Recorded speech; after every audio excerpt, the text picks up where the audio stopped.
Hi everybody, Rabia Sutton here. Welcome to another episode of Getting From 8 to 9. My guest today is Sumaya Kazi, the creator and founder of the Fast With Me Challenge. I actually met Sumaya virtually about 6 months ago after I saw her on an old episode of the Megyn Kelly show, where she had interviewed Sumaya about an intermittent fasting program that she put together after having some success, where she does a 36 to 40 hour fast every other day or sometimes a couple of times a week. And I endeavored to do some of this and have had to stall, but we are still talking and friends and trading business stories. Sumaya also has had a successful career building a couple of tech companies, and so we'll talk about that today. Welcome. Thank you for having me. Excited that you're also in town in San Francisco. Absolutely. So Sumaya, do you want to give everybody a little background on you? Sure, yeah. So my background is in technology. I went to school at Berkeley and I studied marketing, and from there I went on to work at Sun Microsystems. I was one of the very first social media leads at Sun. So this is back when social media did not exist. Right. From a business perspective, Facebook was just getting started, YouTube, Twitter were all just in kind of their infancies. So that was a really cool opportunity and was at the forefront of what's now this massive industry. While I was at Sun, I actually started my very first company called The Cultural Connect.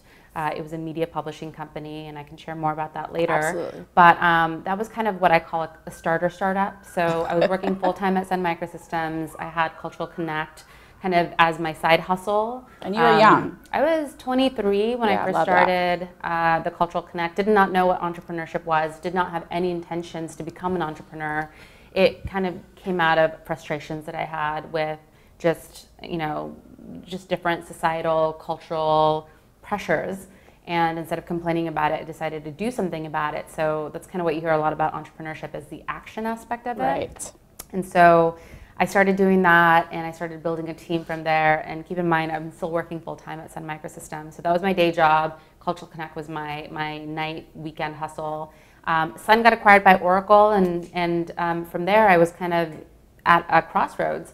Do I want to start my own company for real, Right. full time, or do I want to go off to another company and lead social? At this point, I'm, a expert in this space, so, was getting offers from various, very credible, solid companies that wanted my time. So do I make this jump to the unknown or go somewhere that's credible and secure and, established with a paycheck? Right. And I actually decided to go in the entrepreneurship path, and that's how I started my first kind of official company in my book called Sumazi. I built that for 7 years, had an amazing time building that. That was in the enterprise social marketing data space. It evolved quite a bit, so that's kind of what we ended with. And then I evolved into what I'm doing now, which formally became more of a business recently, but it's something that I also accidentally fell into. So my career path has been very much a lot of accidents that I'm very fortunate for, but a lot of risks because there wasn't a clear pathway for me as well. Absolutely. So when you hear the word scale, what does that kind of elicit to you, from a business perspective? For me, especially just with the experience that I've had, I look at scale as, can you do something repeatable, and can you step back from it and be able to do it more often? So for me, and scale is also associated with growth. So a lot of the process to get to scale is the heavy lifting, is the day-to-day, is the figuring out all the problems and working through it. And then once you can figure all, like 90% of that out, how do you not have to do that over and over again? How can you either have a team in place, or how can you have the technology in place to be able to go from 1 to 100, and how quickly can you do it? So that's kind of how I look at scale. So because you've had several entrepreneurial ventures in the past, what do you say is like one or two things that lessons learned, that you've taken from those to your current quest? Yeah. Well, I think the biggest thing that I've learned about entrepreneurship is, in order to succeed, is about getting comfortable with being uncomfortable all of the time. That's actually what growth is. The definition of growth is being in a constant state of feeling uncomfortable. Because if you feel comfortable, then you're not growing. Something is stagnant. You know, there's always an opportunity to push yourself, to grow, to learn. And in order to do that, you kind of have to get out of this like comfort zone that you're in. So that's like the number one thing that I've learned.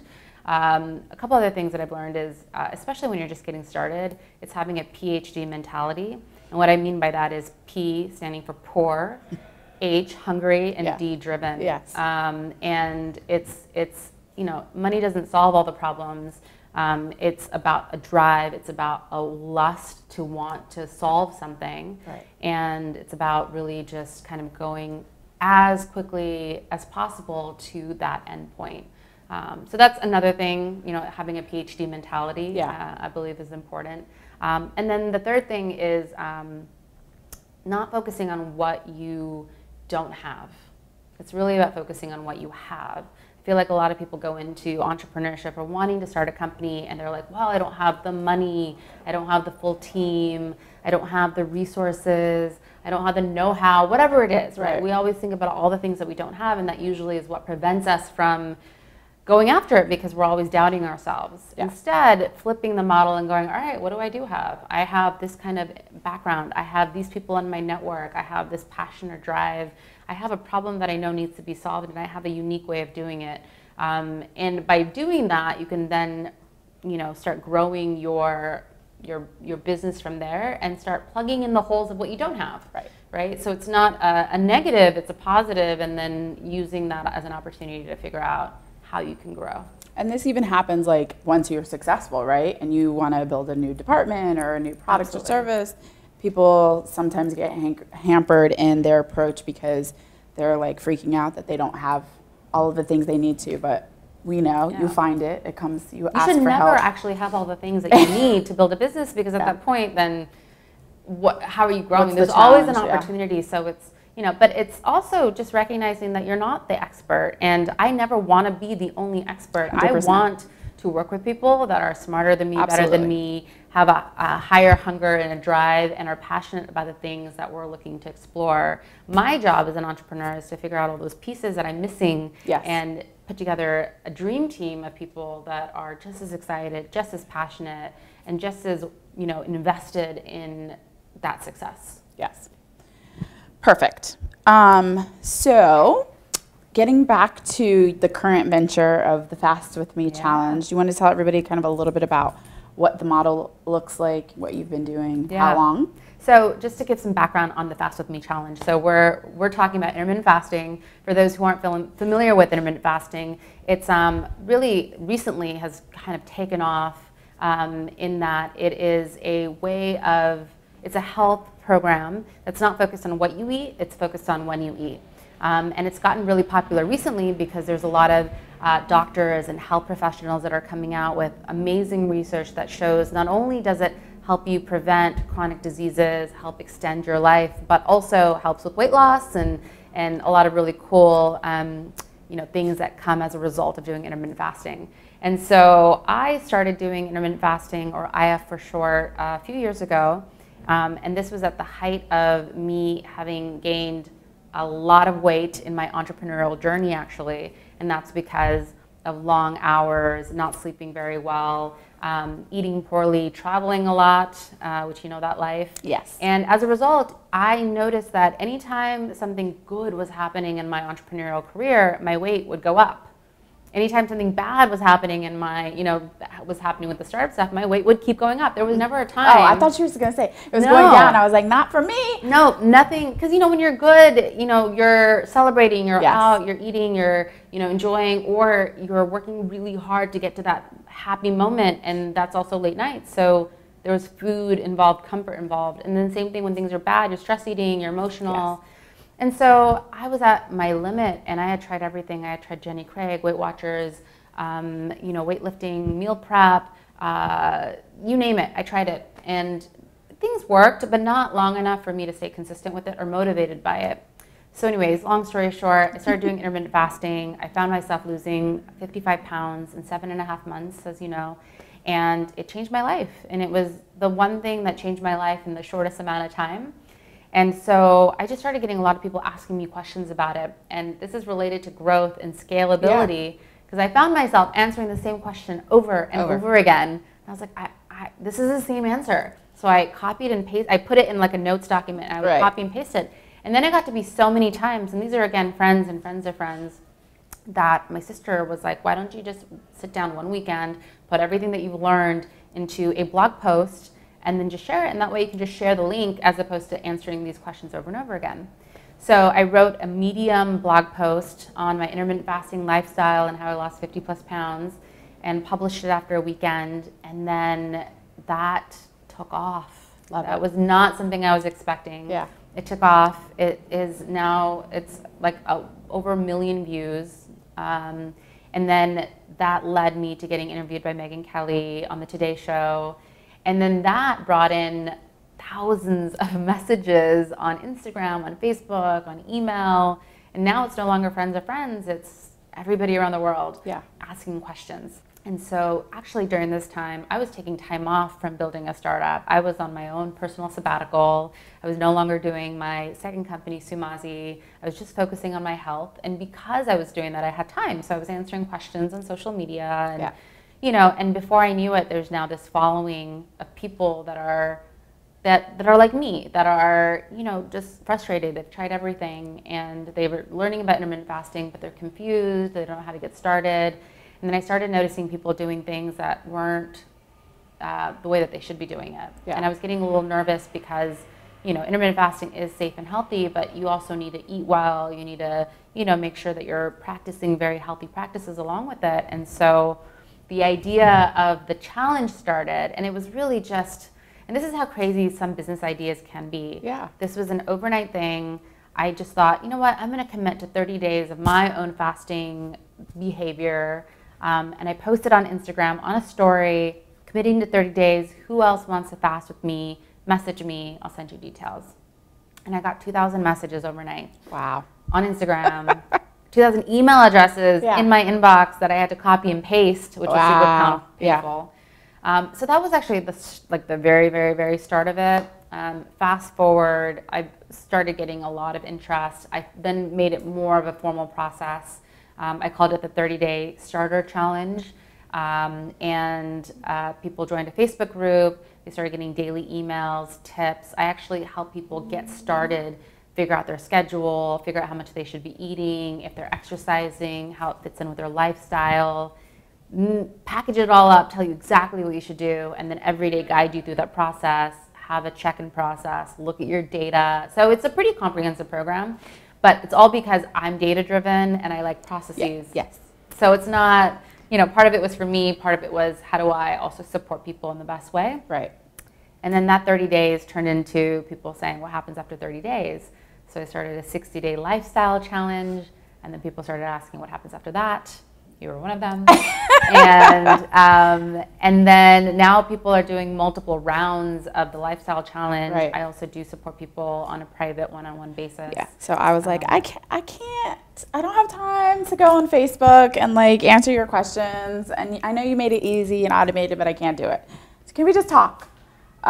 Which is great. And that I think a lot of people. But this was also an example of like how quick certain things can be built in an entrepreneurship mindset. So you had mentioned, hey, if you ever had an option that wasn't Facebook and we could just talk, let me know. And I asked her, I'm like, okay. You did. And you know, we're talking about business, so I'm gonna like put it out there. And I'm like, all right, well, what would you need? You did. And how much would you pay for something like this? So I put it on her. Which I loved. And then she quickly was like, these are the bullet points of what I would need, and this is my price point, what would be valuable to me. And then in one night, you did, I built it, and you know, obviously this was like a test and process, so it was about getting feedback and figuring out what works. But fast forward, now I offer a private one-on-one option but the technology background that I use and a method that I use, and that was because of, you know, you had a need, you were very clear on how to communicate it, gave me a price point, and then we went. And you were willing to take the risk on and be like, hey, let me explore this. Yeah. And be curious about what I was asking, and not just be like, no, I don't think I can do that right now. Which I love. Yeah, so okay. that's a challenge. Yeah. Kind of in its crux. It's you know, a 30-day, 60-day challenge, private one-on-one. Still super early because again, I didn't realize that this was going to be a business. I thought this was. I totally love. It's a passion. Yeah. I get to focus on my health, but now it's pretty exciting because you are looking at scaling. Now I'm looking at it from a business perspective, and it's awesome because I am so passionate about this and making it as accessible, whether it's a good fit for someone or not. I'm here to help educate and present that option. So let me stop you right there. Because most people, when they think of intermittent fasting IF, it's attributed with the keto diet, or one of those where people are doing like a 16-8 where they're fasting for 16 hours, basically skipping breakfast and then eating during an 8-hour window, which I had done before and it was fine. I could do that every day. But I love the 36 to 40 hours. I mean, you just feel kind of euphoric after, 20-something hours. But why? Yeah. Why didn't you do keto, or had you tried it and weren't getting where you wanted? So keto is definitely associated with intermittent fasting. Personally, I don't do keto. I don't do any kind of diet. I don't limit myself with food or what I can and can't eat. I have a very flexible approach to intermittent fasting, and I do that on purpose, and that's after 3 years of doing intermittent fasting. For me, it's not, I don't want to just start it and stop it. And stopping it is part of the process also, it's part of the lifestyle. It's more of like, what can I consistently do for my life long term? It really is a lifestyle change. And how do I make it so that I don't feel restricted? So I definitely have a unique way of doing intermittent fasting that I feel like works well for a certain type of person. Sure. And it's people that are busy professionals or stay-at-home moms, people that are looking to lose 10, 20 plus pounds, keep it off, and then work towards it being a lifestyle. Yeah. And so, some people pick it up for like a week or 2 weeks and then kind of are turned off by it. My goal is, how do I get you past those 2 weeks and get you excited about the future with this? So I do an alternate day fasting schedule. When I first learned about intermittent fasting, I learned about it through the weightlifting community and the gym. And I remember hearing about 16-8, which is where you fast for 16 hours. So starting at like 8 p.m. and breaking your fast at noon the next day is 16 hours. I remember Googling it, and it was all pictures of men with abs. Yeah. And I was like, this is clearly not for me, because this is not what I'm looking to do. Abs would be great, but before I need that, I need to lose the fat. Right. And so I was turned off by it. Fast forward, I had heard about the BBC documentary. That's what I watched, Eat Fast and Live Longer. Great documentary. And what I liked about it was it talked about the science behind intermittent fasting, what happens to your actual body and your mind. And they talked about full day fast schedules. And that was the first time I was introduced to it.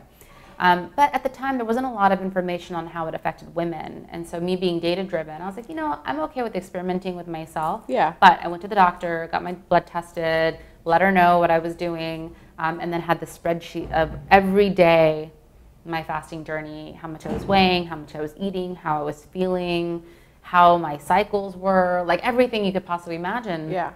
And I started compiling data trends on my fasting. I was able to see, when I do one fast, this is what happens to my body. During these times of the month, this is what happens. When I eat certain foods, this is what happens. And it was actually really fascinating. Yeah.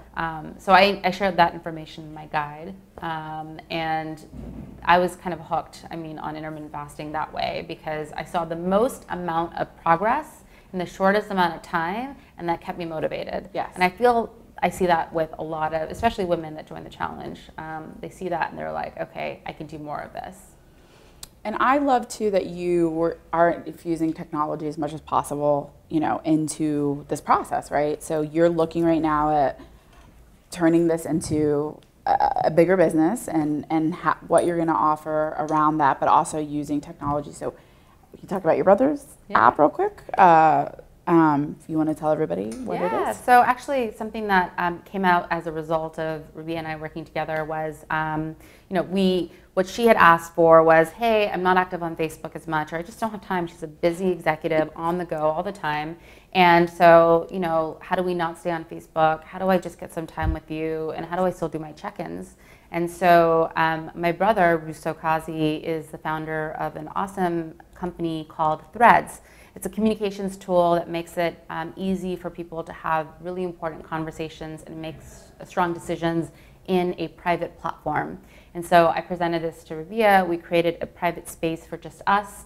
And it was cool because we had an area where I had all my tips and advice that I would give anybody in the challenge in one place so she could read it at her pace and whenever she wanted access to it. Yeah. We had another area for measurements and another area for check-ins. And it's every week we just have a thread where it's very focused. It's just me and her. And it's a back and forth on how she's doing, how she's progressing, and I can respond. Also, every couple weeks we would jump on a phone and we would have a 15, 30-minute conversation about how she's doing and more like a strategy to get ahead of it. And Threads is almost like having an app without you having to build an app for your stuff, right? Yeah. Which was very cool. One of the things that people want is like a mobile experience. So I was split with this decision. I could wait 6 months to a year and build something out and then come back to you and say, hey, it's been a year. Do you want to still do this? Right. Which, you know, life changes in a year. A lot happens in a year. Do I want to build something for a person, you know, who, you know, could potentially lead to more persons, right. but you're making a big stake in time investment in doing that? Or do I create a minimal viable product, an MVP, and test it? And so I had my brother's tech, which was really cool to try it out. Yeah. I had someone who was like, I have an interest and a need, and so we moved in 24 hours. And because of that, I've improved it since then, but that was the base to get things started. I love it. Yeah. And, you know, technology is also part of the general challenge as well. So I do use Facebook as a private Facebook community, but I'm using email sequencing tools like Mixmax and Campaign Monitor to send out emails on a daily basis. I'm using Typeform, which is a surveying tool to get the check-ins. I'm using Google Sheets to collect the information. I'm using Zapier to like set up all the triggers, if this person signs up, then this person gets this email. Right. And I think what's unique about what I'm doing right now is I don't have a development team. I've literally built this particular business by yourself, by myself, but also without the big tech that we think about and we talk about, which was my last company. My last company had a full team, had engineers, had designers, architects, had everything that you imagine a traditional technology company doing. This company is solo and is a lot of tools that I've kind of combined and connected together. Yeah. But my costs are very low and it allows me to be really flexible with what I'm building. It's a very different type of company though, with different goals and different audience. And different audience. And I'm learning as I go along with it. But it just shows you how many different ways you can build a company. Absolutely. So I would imagine most of your audience right now for the Fast With Me challenge is female. Mm-hmm. Yeah. Do you see that continuing? Yeah, so there's no like gender specific, but I would say that the audience is drawn to me. We identify with each other. Yeah. You know, so I would say 98% of the challenge are women. They're between 25 to 45, 50 years old. Most, on average, want to lose upwards to 30 pounds, 30 to 40 pounds is like the average. Mm-hmm. And they're all busy in their own right, whether with family, career, with both, whatever is happening. You know, it's about it's a lifestyle kind of need. So the mentality of the people that join the challenge are very similar. I am noticing different segments. I'm seeing a lot of healthcare professionals joining, so RNs, nurses, doctors. Okay. A lot of stay-at-home moms, or especially new moms that recently have their kids and are needing an easy way. Yeah, you know, something that you can, you know, it doesn't feel like you're juggling. It's something that just is integrated with your life and something you can manage.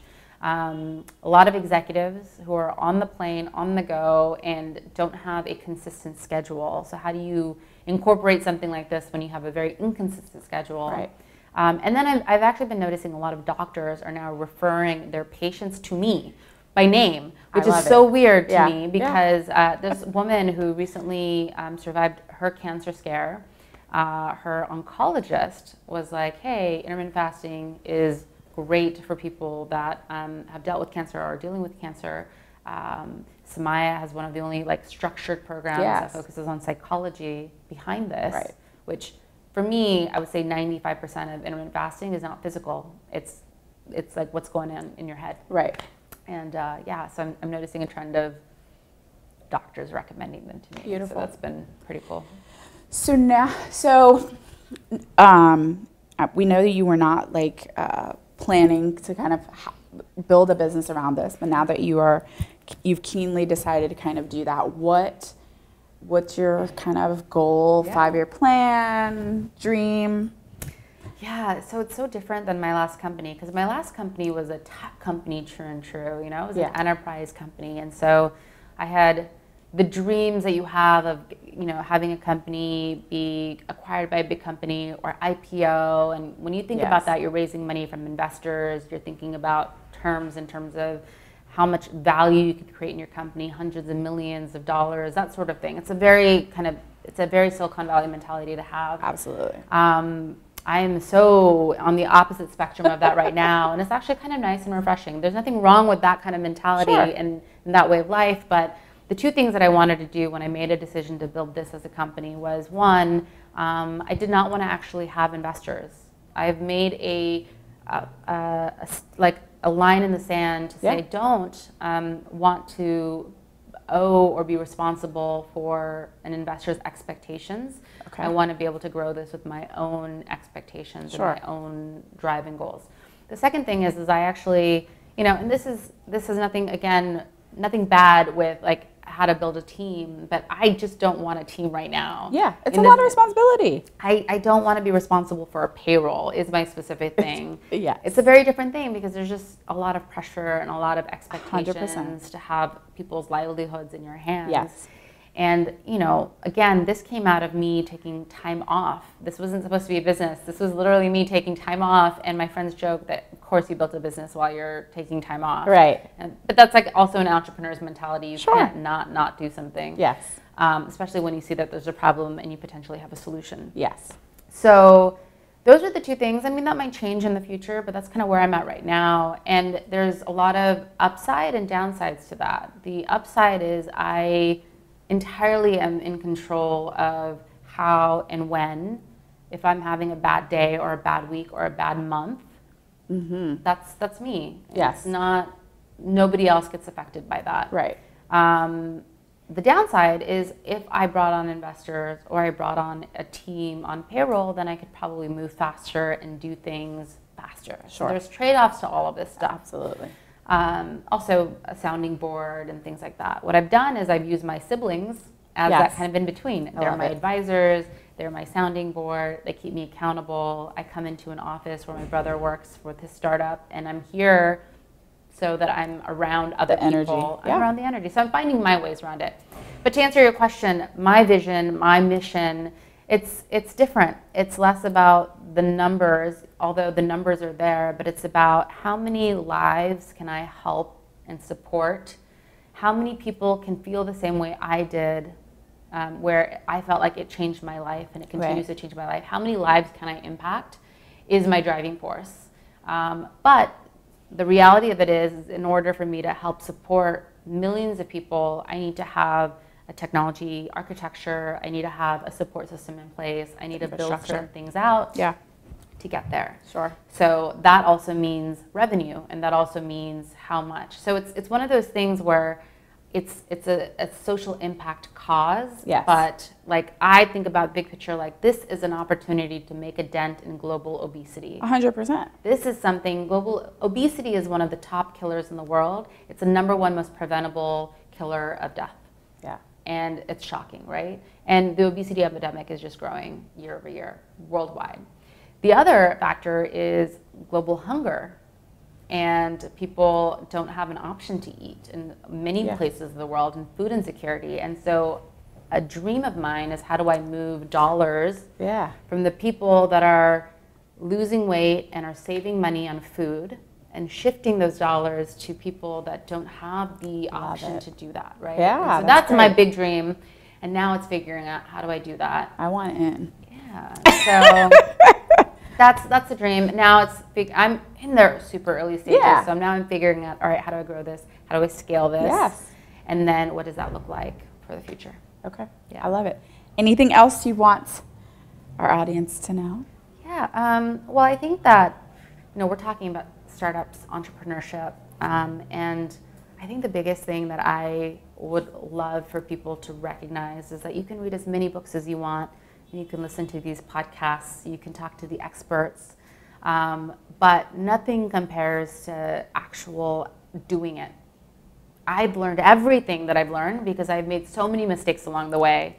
I feel like an expert is basically someone who has made tons of mistakes and has a lot of failure, because we can now speak from experience. That's what experience is. And so the number one way to learn is, okay, you're thinking of starting something, start it. Come up with a name, come up with a business idea, share it with many people and friends, get their advice on it, find someone else who is excited about the idea as you are, figure out how to get incorporated, or figure out how to do your, just figure out the next step that you need to do. Figure out what a customer would look like. See if you can get someone to buy a very early version of it. And know that a lot of those things you're going to start with, and they're going to ebb and flow and change. Yeah, there's never a plan. I never put together a 30-page business plan. No. I put together a 1-page executive summary only because an investor asked for it. Yeah. I didn't sit out there and write out all these proposals. I said, okay. And the best business idea is when you complain about something over and over again, or 10 people that are complaining about the same thing over and over again. That is a business idea that's already a gold mine. If you're worried about, oh my gosh, if I share this idea publicly, someone's going to steal the idea, so what? Right. It is not about the idea. It is about the execution behind it. So, that is, when I started one of my first companies, I launched it at a technology competition in front of thousands of people. And the number one concern people have is, well, anybody could take the idea and do it. Yeah. Great. Do it. Right. Competition's good, but I'm actually doing it. I'm actually out here. I'm actually, building the team and building the thing. So, yeah, the number one advice I would give people if you're interested is to start. The thing that my dad told me about this process, he's the one that actually encouraged me to start my company, was even if it doesn't go well, you have learned so much more in that process that you will pay forward, you will learn more, you'll build the next business with. Yes. And I think about that a lot. I'm thinking about how I'm building this company. I'm thinking about all the learnings that I've had over the years of what worked, what didn't work, and how I want to build this. And while I still feel like I'm learning, I also know a lot, and that's just because of experience. Any negative reactions, not necessarily to this, but just any of the businesses that you've kind of been involved in? Anything that stands out in terms of telling family, friends, other people, it's colleagues? Interesting because I feel like every startup or every kind of path in my career was a different chapter of my life. So I don't look at it as a negative, but it is interesting because it's like there are expectations. So, I built a company for 7 years, and my expectation was it was going to have this big exit or IPO, and it didn't have that. What I realized that at the end of the 7-year tenure of it was, what am I passionate about right now? Is this something that I want to do for the next 5 years? Yes. Everything with our time, whether you're an entrepreneur or not, is an opportunity cost of your time. Mm-hmm. Is what you're doing with your time right now what you want to continue doing? Are you getting the maximum value out of your time? And if you have an option, and I'm going to put this in perspective, I have a lot of privilege in the fact that I was able to make a decision to step away from certain things. Not everybody is in that position. Yes. Right? So it's about working towards getting that. But no, for me, it's been a great experience. Although there was a lot of, personal opportunity cost to my own mental health. I would say that's the thing that we don't talk about a lot, especially in entrepreneurship. We don't talk about mental health ever. Yeah. And publicly, because you kind of have to pretend to everybody that everything's okay, because you want your team to feel supported, you want your investors to feel great, you want your family to not freak out, you want your friends to not be concerned. And so it's very lonely because you kind of have to keep certain things to yourself, even though you want to tell everybody. So that's something that I'm actually working on right now. I'm working with a therapist. It's the first time that I've actually, and I'm looking at this from a startup perspective, I'm investing in my own mental health. 100%. I have had multiple therapists. I have a business coach I've been working with for like a year and a half, who I brought on full time to work with the company. So the executive staff all has all has access to her, and I have a couple of other coaches because, like, yeah, I mean, as much as my husband will listen to me, there is the different pressures, right? And like, I don't want to tell you this because I don't want you freaking out about that, or like, I'm tired of talking to myself in the mirror. And even if you have 1,000 people under you, at the end of the day, it's you at the top there, and you have, you know, an enormous amount of pressure. So, well, actually, for my brother's startup, and this was kind of one of the reasons why I started it. One of their startup benefits is a therapist that you can sign up for, and it's part of your employee benefits. And so, you know, most people at the startup take advantage of that, and they're seeing a therapist every week, which I think is so amazing, because when you're at a high pressure, high intense, and a lot of these people are leaving other opportunities to take this risk. Right. There's family pressure, money pressure, startup pressure, you're working long hours, there's a lot of pressure. I'm dealing with, okay, what I built in the last 7 years, where I'm headed now, I kind of fell into this. Is this my purpose? Is this my path? This isn't my background. I'm not a health educator. I'm not a nutritionist. I'm not a coach. I'm not a doctor. And yet I'm in the health space, and I'm supporting people. And it's coming easy. No. It's not the easy. There's definitely a lot of imposter syndrome aspects to this, because am I the right person to be doing this? You know, like, am I doing this in the right way? But I'm also working through it, you know, and I'm seeing a lot of people that want to keep coming back and are thanking me and are seeing a lot of amazing success, and that's what drives me to continue doing it. In the comparison of the last company to this, when I say easy, I mean, you know, sometimes we think we want to go do something and it's so hard, there's so many challenges, roadblocks everywhere, and at the end of the day, were we really meant to do that or not? And then other things where things are just like you know, having 1 million views of your article, getting on the Megyn Kelly show, having, you know, people just want to, that kind of falling into place. So that definitely is very different than my last company. It didn't, this is more of like something kind of fell into my lap, and I have an opportunity to do something with it or walk away from it or sit on it. And I've been sitting on it for like maybe a year, and now I'm finally saying, no, I'm ready to do something about it. And it's a mindset thing, but now there's so many things to do. It's almost overwhelming. You know, there's different challenges, different products, how I present it. You know, today I have no website. I have no like. Well, I need a new one too. People don't realize that, you know, everything has kind of happened organically, but also it's like, all right. And I'm thinking about the competition, the space, how it's growing, thinking about international. There's just so many ways to think about it, but I'm excited for the challenge. And one of the challenges is I'm doing it solo, so I'm figuring out what that looks like for me and how I feel good about that, and taking it step by step. So So when you were talking about the mental health thing, I think it's a huge piece that nobody talks about. I think more people are starting to do it. It's still kind of taboo and on the, you know, down low. I think it would be helpful to have like investors require the people that they're investing in to do that. I think that would be amazing to ensure, like, have an investor say, you know what, as part of this process, I think, you know, you should invest in that, and that way you at least have, okay. And not even just startups. I feel like that's just all something companies, that, you know, there's Talkspace, and there's online versions, there's in-person versions.